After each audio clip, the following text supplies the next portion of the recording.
اگر کوئی مسلمان ہندوؤں کے مذہبی تہواروں میں ان سے دوستی یا کاروباری تعلق ہونے کی وجہ سے شرکت کرے تو یہ شرعی لحاظ سے کیسا ہے؟ اس کا جواب ہے غیر مسلموں کے مذہبی تقریبات اور رسوم میں شرکت جائز نہیں۔ حدیث میں ہے کہ جس شخص نے کسی قوم کے مجمع کو بڑھایا وہ انہی میں شمار ہوگا۔ ایک اور سوال ہے کہ غیر مسلم کے ہاتھ کی پکی ہوئی چیز کھانا۔ سوال یہ پوچھا گیا ہے کہ ہماری کمپنی کا باورچی یعنی روٹی پکانے والا کافر ہے، ہندو ہے، کیا ہم اس کے ہاتھوں کا پکا ہوا کھا سکتے ہیں؟ ہم مسلمان کافی ہیں لیکن پاکستانی بہت تھوڑے ہیں۔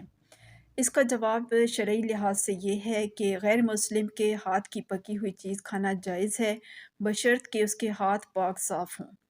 پھر ایک سوال کیا گیا ہے کہ چینی اور دوسرے غیر مسلموں کے ہوٹلوں میں غیر ذبیحہ کھانا۔ سوال کچھ اس طرح ہے کہ کچھ عرصے سے میرے دماغ میں ایک بات کھٹک رہی ہے، وہ یہ کہ ہمارے ہاں بیشتر لوگ شوقیہ طور پر چائنیز ریسٹورنٹ میں کھانا کھاتے ہیں، لیکن اس بات کی تحقیق نہیں کرتے کہ جو کھانا وہ کھاتے ہیں آیا وہ حلال ہوتا ہے یا حرام۔ میرے ایک دوست نے مجھے بتایا کہ جب اس نے معلومات کی تو پتہ چلا کہ یہ ہوٹل والے نہ صرف جانور اپنے ہاتھ سے کاٹتے ہیں بلکہ بعض اوقات مری ہوئی مرغیاں بھی کاٹ دیتے ہیں۔ میری عرض ہے کہ کیا غیر مسلم کے ہاتھ سے کٹا ہوا جانور حلال ہوتا ہے یا نہیں؟ تو شرعی لحاظ سے اس کا جواب یہ ہے کہ ایسے ہوٹل میں کھانا نہیں کھانا چاہیے جہاں پاک، ناپاک، حلال و حرام کی تمیز نہ کی جاتی ہو۔ اہل کتاب کا ذبیحہ حلال ہے بشرط کہ وہ اہل کتاب بھی ہوں۔ اہل کتاب کے علاوہ باقی غیر مسلموں کا ذبیحہ حرام ہے۔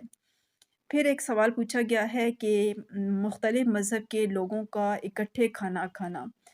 سوال یہ ہے کہ اگر 100 آدمی اکٹھا کھانا کھاتے ہیں اور وہ برتن سٹیل کے ہیں یا چینی کے یا ان کو صرف گرم پانی سے دھویا جاتا ہے، 100 آدمیوں میں عیسائی، ہندو، سکھ، مرزائی برتن ایک دوسرے سے تبدیل ہوتے رہتے ہیں۔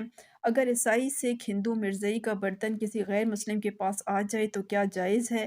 اگر نہیں تو مسلح افواج میں ایسا ہوتا ہے، حکومت اس سے پرہیز کرتی ہے تو افواج میں انتشار پیدا ہو سکتا ہے یا فوجیوں کے دل میں ایک دوسرے کے خلاف کوئی بات بیٹھ سکتی ہے۔ شرعی لحاظ سے اس کا جواب یہ ہے کہ غیر مسلم کے ہاتھ پاک ہوں تو ان کے ساتھ کھانا بھی جائز ہے اور اس کے استعمال شدہ برتنوں کو دھو کر استعمال کرنے میں کوئی مضائقہ بھی نہیں۔ ہمارا دین اس معاملے میں تنگی نہیں کرتا، البتہ غیر مسلموں کے ساتھ زیادہ دوستی کرنے اور ان کی عادات و اطوار اپنانے سے منع کرتا ہے۔